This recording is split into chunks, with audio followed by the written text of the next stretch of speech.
Hey guys, we're here to talk about Ghost Recon Breakpoint, the next step in the Ghost Recon series of games.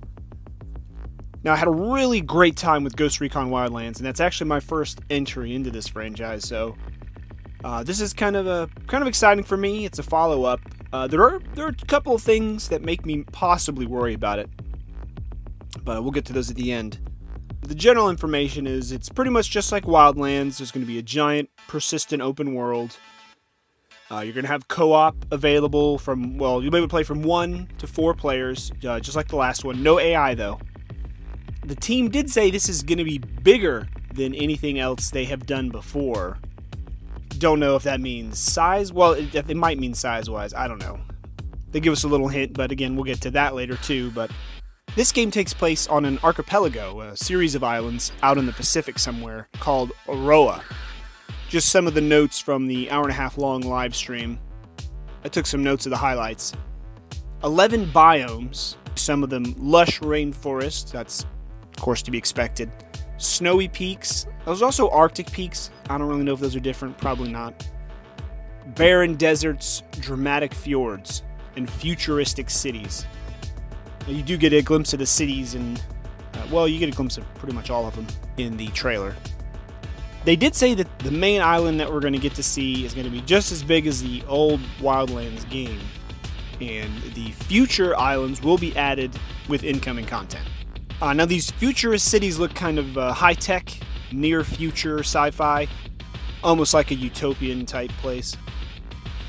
Heavy use of drones and all of this kind of sustainable eco-cities, lots of robotics, and just pretty much what you'd expect. The island's owned by the Skell technology people that you learned a lot about in this previous Operation Oracle. Now, there is some new stuff in it. I like it because so far I've gotten at least 3 of my 5 wishes from a previous video about the 5 things I need from Wildlands. Put that down in the description if you want to check it out. But one of them was actually this breaching fence. Love some destructible terrain, and in this game you get to breach fences.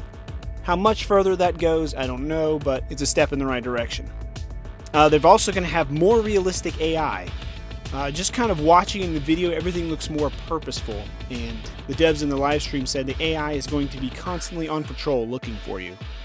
Additionally, when it suspects you, it's not just going to kind of individually move up on your position, they're going to coordinate and move in on you, so we've already got the more intelligent AI, and that was another thing that I wanted for sure. There's going to be smoke grenades. I saw that featured in the gameplay.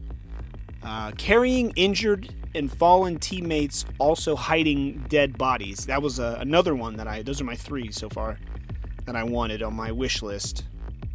But you'll be able to move your own teammates' bodies and enemy bodies to hide them from being detected, so that's a plus. Don't know how you're going to clean up the blood, though. There's also going to be lots of new weapons, as well as some old ones they called fan favorites, whatever that means. And they said the mod system would be even greater than the previous Wildlands, so could that mean more options, different options? I don't know. I assume it's just going to mean more. So now there's a new injury system, and you'll be able to... The terrain looks like it's going to affect quite a bit. You'll have the possibility of sliding down slopes, maybe taking some kind of falling damage or twisting your ankle, breaking your leg, that kind of thing. There's rocket launchers. Also, this is in no particular order, in case you haven't figured that out yet. But there's rocket launchers that looks like are available. There's going to be a raid. It's going to be a 4-person only. You can't solo it. They didn't really give a lot of specifics on the rewards, but they just said they had to make it worthwhile or something to that effect. This isn't like a competitive MMORPG, so, being forced to go through a raid to get the best gear, I don't know if that's how it works, or, I don't know. More on that in the future, I'm sure. There is going to be PvP at launch this time instead of afterwards. They're going to have shared progression also between PvP and PvE, so you use the same character. Now, this time, also, your character is going to be able to be one of 4 classes, and you'll be able to change those classes at your little mini-base at any point in the game. You just have to be at your bivouac, is what they call it. Now, like I was talking about before with the falling damage, twisting your ankle and stuff, there's going to be an injury system, and your character is going to visually show you how injured you are. Like, you're going to be a slight limp occasionally, then you're going to be a full limp and spitting up blood. We saw that in the trailer too. That's kind of interesting. But yeah, the environment is going to be a big part too. You'll use mud to hide yourself. Let's see, what else? Oh yeah, there's going to be 3 more classes too coming throughout. From the way it's worded in the Year 1 Pass, it says the Year 1 Pass gives you 1 week early access to the 3 new character classes. So I assume the character classes are all going to be free to play. You'll just have to wait till the standard day if you don't get the Year 1 Pass. And speaking of the Year 1 Pass, of course there is that DLC available. It includes 2 new adventures in Aroa called Deep Spate and Transcendence. And it says a third one, I guess, Siren's Call, an additional mission available at launch. Maybe that's a Year 1 Pass exclusive. It's not very specific here in the description. But you also get some, what is it called, the Special Operations Forces pack, which includes some weapons, some cosmetics. Pretty standard. So the couple problems I mentioned from before, just the 2 things, they're not even really problems. I don't want to call them problems. The 2 things I'm watching very closely, we'll say. One is the archipelago feel is the islands are broken up, and they're going to add more islands in the future, but what I did not like about Wildlands is the DLC was separate and apart from the main game. You had a smaller area.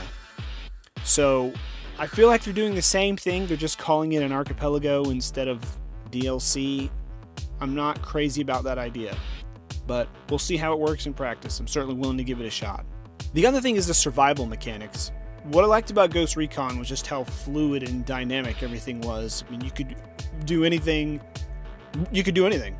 And in this one, if it's got these survival mechanics where you got to manage your hunger and you got to manage your food and you got to manage your injuries, if it's not done in the right way, it's going to seem like more of a hindrance than kind of an additional layer of intrigue or fun. I don't know what you want to call it.